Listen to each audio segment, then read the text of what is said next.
रूस के राष्ट्रपति व्लादिमीर पुतिन की भारत यात्रा के दौरान विपक्ष के नेता राहुल गांधी ने मोदी सरकार पर करारा हमला बोला है। उन्होंने कहा कि प्रधानमंत्री नरेंद्र मोदी को डर लगता है, वो खुद को असुरक्षित महसूस कर रहे हैं और यही कारण है कि विपक्ष के नेता को रूसी राष्ट्रपति से मिलने से रोका जा रहा है। राहुल ने कहा कि आमतौर पर परंपरा है कि जो भी बाहर से आता है वो लीडर ऑफ अपोजिशन से मिलता है। ऐसा अटल बिहारी वाजपेयी, मनमोहन सिंह की सरकारों के दौरान होता था। ये एक परंपरा रही है, लेकिन आजकल विदेशी मेहमान या जब मैं विदेश जाता हूं तो केंद्र सरकार उन्हें लीडर ऑफ अपोजिशन से न मिलने की सलाह देती है। ये उनकी पॉलिसी है और वे हमेशा ऐसा करते हैं। हमारे सभी के साथ रिश्ते हैं। लीडर ऑफ अपोजिशन एक अलग नजरिया देते हैं। हम भी भारत को रिप्रेजेंट करते हैं। ये सिर्फ सरकार नहीं करती। राहुल गांधी के बयान का कांग्रेस सांसद प्रियंका गांधी ने भी समर्थन किया। उन्होंने कहा कि विदेशी मेहमान को विपक्ष के नेता से नहीं मिलने देना बेतुका है। उन्होंने कहा कि यह प्रोटोकॉल है कि विदेश से आए डेलीगेट्स एलओपी से मिलते हैं, लेकिन सरकार की नीतियां ऐसी हैं कि वे किसी और की आवाज उठने ही नहीं देना चाहते, किसी और का पक्ष सुनना ही नहीं चाहते। इस समय की सरकार बहुत असुरक्षित है। तो कांग्रेस सांसद शशि थरूर ने कहा कि राहुल गांधी ने जो सवाल उठाए हैं, सरकार को उनका जवाब देना चाहिए। लोकतंत्र के लिए ये अच्छा होगा कि विदेशी मेहमान विपक्ष के नेताओं से भी मिले। रूस के राष्ट्रपति व्लादिमीर पुतिन 2 दिवसीय भारत दौरे पर हैं। उनके इस दौरे को बेहद खास माना जा रहा है, क्योंकि ये दौरा ऐसे वक्त में हो रहा है जब यूक्रेन युद्ध को लेकर पश्चिमी देश रूस के खिलाफ है। अंतर्राष्ट्रीय स्तर पर रूस के खिलाफ प्रतिबंध बढ़ाने की मांग उठ रही है। इंटरनेशनल क्रिमिनल कोर्ट ने उनके खिलाफ अरेस्ट वारंट भी जारी किया हुआ है, लेकिन पुतिन अपनी सालों पुरानी दोस्ती को बरकरार रखते हुए 23वीं भारत रूस समिट में शामिल होने के लिए दिल्ली पहुंच गए। यूक्रेन युद्ध शुरू होने के बाद उनकी ये पहली यात्रा है। उनके साथ 7 और मंत्री भी इस दौरे पर आए हैं। दिल्ली में रूसी राष्ट्रपति के सम्मान में पीएम मोदी अपने आवास पर एक प्राइवेट डिनर की मेजबानी कर रहे हैं। पुतिन के भारत पहुंचने से पहले ही रूस की संसद ड्यूमा ने दोनों देशों के बीच रीलोस यानी रसद का पारस्परिक आदान प्रदान समझौते पर अपनी मुहर लगा दी है। इस समझौते के बाद भारत और रूस की सेनाएं जरूरत पड़ने पर एक दूसरे की सुविधाओं का इस्तेमाल कर सकेंगी, जिसमें ईंधन, मिलिट्री बेस जैसी चीजें शामिल हैं। इसके अलावा दोनों देशों में और भी कई समझौतों की उम्मीद जताई जा रही है, जिनमें 2030 economic cooperation programme, sectoral agreements, Su-57 stealth fighter jet deal, energy cooperation deal, security cooperation deal, RELOS logistic support defence समझौता, ब्रह्मोस मिसाइल अपग्रेड शामिल है।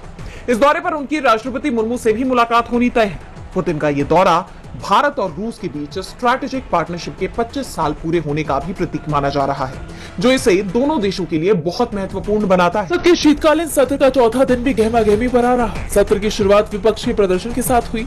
संसद के मकर द्वार पर विपक्षी सांसदों ने प्रदूषण के खिलाफ पोस्टर बैनर के साथ प्रदर्शन किया। कई विपक्षी सांसद गैस मास्क पहनकर पहुंचे। सांसदों के हाथ में जो पोस्टर था उस पर लिखा था, मौसम का मजा लीजिए, जो सत्र के पहले दिन पीएम मोदी ने कहा था। यही नहीं, पीसीसी चेयरपर्सन सोनिया गांधी और कांग्रेस सांसद प्रियंका गांधी ने पीएम मोदी को आड़े हाथों ले लिया। विपक्ष मांग कर रहा है कि इस मुद्दे पर सदन में चर्चा हो, लेकिन सरकार इस पर कोई जवाब नहीं दे रही। ऐसे में अब विपक्ष प्रदर्शन पर उतर आया है। उनका कहना है कि सरकार की सीधी जिम्मेदारी बनती है कि वो इस समस्या के समाधान के लिए तुरंत कदम उठाए। सोनिया गांधी ने वायु प्रदूषण के कारण स्वास्थ्य संबंधी चुनौतियों पर चिंता जताते हुए कहा कि छोटे बच्चों और मुझ जैसे बुजुर्ग के लिए ये झेलना मुश्किल है। राज्यसभा में नेता विपक्ष मल्लिकार्जुन खड़गे ने अंतर्राष्ट्रीय बाजार में डॉलर के मुकाबले रुपए के कमजोर होने को लेकर मोदी सरकार पर निशाना साधा। उन्होंने कहा कि ये इस बात का संकेत है कि देश की अर्थव्यवस्था सही राह पर नहीं है। राज्यसभा और लोकसभा में विपक्ष की हल्लाबोल के बीच दोनों सदनों की कार्यवाही जारी रही। केंद्रीय सड़क परिवहन और राजमार्ग मंत्री नितिन गडकरी ने लोकसभा में बताया, अगले 1 साल में हाईवे पर मौजूदा टोल वसूली सिस्टम खत्म हो जाएगा। उसकी जगह पूरी तरह इलेक्ट्रॉनिक बैरियरलेस टोल सिस्टम लागू किया जाएगा। वहीं केंद्रीय मंत्री जितेंद्र सिंह ने परमाणु ऊर्जा विधेयक 2025 की जानकारी देते हुए कहा कि इसका मसौदा तैयार किया जा रहा है। सरकार परमाणु ऊर्जा विधेयक के अंतिम चरण में सुझावों को शामिल कर रही है। समीक्षा के बाद स्थिति स्पष्ट होगी। सवाल जवाब के बीच शीतकालीन सत्र का चौथा दिन खत्म हो गया। न्याय प्रक्रिया के खिलाफ सुप्रीम कोर्ट में लगातार सुनवाई का दौर जारी है। मौजूदा वक्त में 12 राज्यों में जो एसआईआर की प्रक्रिया चल रही है, उसके खिलाफ कई राज्यों ने सुप्रीम कोर्ट में याचिका दाखिल की है और अब इन याचिकाओं पर सुनवाई के दौरान कोर्ट में कई जरूरी मुद्दों की गूंज सुनाई दी। सबसे पहले बीएलओ की जान जाने का मुद्दा उठा। वरिष्ठ वकील गोपाल शंकर नारायणन ने कोर्ट में कहा कि हमारे पास 35 से 40 बीएलओ की डिटेल्स है जिन्होंने अपनी जान ले ली। उन्हें सेक्शन 32 आरओपीए के नोटिस भेजे जा रहे हैं, जिसमें कहा गया है कि अगर वे डेडलाइन पूरी नहीं करते हैं तो उन्हें 2 साल की जेल होगी। यूपी में बीएलओ के खिलाफ 50 एफआईआर फाइल की गई है और उन्हें इस पर गर्व हो रहा है। जिस पर कोर्ट ने सवाल किया कि आखिर राज्य में कितने स्टाफ तैनात किए गए हैं, तो जवाब मिला 1.3 लाख। इस पर कोर्ट ने कहा कि और 30 से 40 हजार क्यों नहीं? चुनाव आयोग को हमें यह भी बताना चाहिए कि आप उनसे कितने घंटे काम करवाना चाहते हैं। बीएलओ के बाद कोर्ट में नागरिकता तय करने के मुद्दे पर बहस शुरू हुई। वरिष्ठ वकील प्रशांत भूषण ने चुनाव आयोग की एसआईआर की 2003 की गाइडलाइंस का जिक्र किया और बताया कि आयोग ने हमें इसे शेयर करने से मना कर दिया था। हमें एक विसल ब्लोअर से जानकारी मिली। उन्होंने कोर्ट को बताया कि गाइडलाइंस में कहा गया है कि उम्र को स्कूल सर्टिफिकेट, बर्थ सर्टिफिकेट वगैरह के रेफरेंस से वेरीफाई किया जा सकता है, लेकिन इसे इन तक बढ़ाया नहीं जा सकता। ये कहा गया था कि एन्यूमरेटर का काम नागरिकता तय करना नहीं है। प्रशांत भूषण ने बिहार में एसआईआर के बाद बनी वोटर लिस्ट की जानकारी देते हुए कोर्ट को आगे बताया कि फाइनल रोल में 3.5 लाख नाम हटाए गए। फाइनल रोल के पब्लिकेशन से लेकर वोटिंग के समय तक उन्होंने 3.5 लाख और नाम जोड़ दिए। ड्राफ्ट रोल में 65 लाख नाम हटा दिए गए।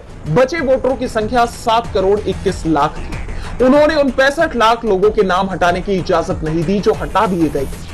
भूषण ने इस बात पर जोर दिया कि चुनाव आयोग ने जिनके नाम हटाए उन्हें कितने नोटिस दिए गए, क्या उन्हें बताया गया कि किस बात पर एतराज है, नाम पर, उम्र पर, किस पर। उन्होंने कहा कि चुनाव आयोग की तरफ से लगातार ट्रांसपेरेंसी की कमी रही है, पारदर्शिता की कमी रही है। यहां तक कि डेटा को मशीन से पढ़े जा सकने वाले फॉर्म में डालने से मना करना भी इसे और बढ़ाता है। यानी चुनाव आयोग पर सवालों की कड़ी बढ़ती ही जा रही है। मामले में अगली सुनवाई 9 दिसंबर। बिहार के पूर्व मुख्यमंत्री लालू यादव के परिवार को नौकरी के बदले जमीन घोटाले में बड़ी राहत मिली है। कोर्ट में आज लालू प्रसाद यादव, राबड़ी देवी, तेजस्वी यादव, तेज प्रताप यादव, मीसा भारती, हेमा यादव और अन्य आरोपियों के खिलाफ आरोप तय करने को लेकर सुनवाई हुई, जिसके बाद कोर्ट ने फिलहाल अपना आदेश स्थगित कर दिया है। साथ ही 8 दिसंबर को अगली सुनवाई की तारीख भी तय की गई है। लालू परिवार के लिए मुश्किल बने इस केस की सुनवाई काफी दिनों से चल रही है। अदालत की कार्यवाही के दौरान इस मामले के 4 आरोपितों की जांच चली गई है, जिसे लेकर कोर्ट ने कहा कि जब तक हर अभियुक्त की वर्तमान स्थिति स्पष्ट न हो जाए तब तक आरोप तय करने जैसी संवेदनशील प्रक्रिया आगे बढ़ाना उचित नहीं होगा। जैसा कि आप जानते हैं कि पहले राउज एवेन्यू कोर्ट में 10 नवंबर को फैसला आने वाला था, लेकिन उसे टालकर 4 दिसंबर कर दिया गया और अब इस मामले में अगली सुनवाई 8 दिसंबर को होगी। बता दें कि यह मामला उस वक्त का है जब लालू प्रसाद 2004 से 2009 तक देश के रेल मंत्री थे। केंद्रीय जांच एजेंसी सीबीआई का आरोप है कि रेलवे के waste central zone Jabalpur Madhya Pradesh में ग्रुप डी के कई लोगों को नौकरी दी गई। आरोप है कि यहां नौकरी के बदले लालू यादव की फैमिली के लोगों के नाम पर जमीनें लिखवाई गई। सीबीआई ने इस केस में लालू प्रसाद यादव, उनकी पत्नी और बिहार की पूर्व सीएम राबड़ी देवी और छोटे बेटे तेजस्वी यादव समेत कई अन्य लोगों के खिलाफ चार्जशीट दायर की है। आरोप यह भी है कि नियमों को ताक पर रखकर भर्तियां की गई, जिससे ये भ्रष्टाचार और साजिश का मामला बनता है। अब देखना होगा कि कोर्ट क्या फैसला सुना। बिहार विधानसभा सत्र के चौथे दिन राज्यपाल के अभिभाषण पर चर्चा हुई और अभिभाषण पर धन्यवाद प्रस्ताव के दौरान सीएम नीतीश कुमार ने सदन को संबोधित किया। उन्होंने पीएम मोदी की सराहना करते हुए कहा कि बिहार के विकास में केंद्र सरकार ने बड़ा सहयोग किया है, इसके लिए हम पीएम मोदी को नमन करते हैं। इतना कहने के बाद सीएम नीतीश ने विपक्ष की तरफ इशारा करते हुए कहा, सब करिए ना नमन, एक बार हाथ उठाकर कीजिए, सब काम किए, सब कुछ कर रहे हैं। नीतीश के कहने पर विपक्ष की तरफ से किसी ने भी हाथ नहीं उठाया, बल्कि विरोध शुरू कर दिया। आरजेडी की तरफ से भाई वीरेंद्र ने इस पर सख्त आपत्ति जताई, लेकिन विधानसभा अध्यक्ष ने इसे खारिज कर दिया।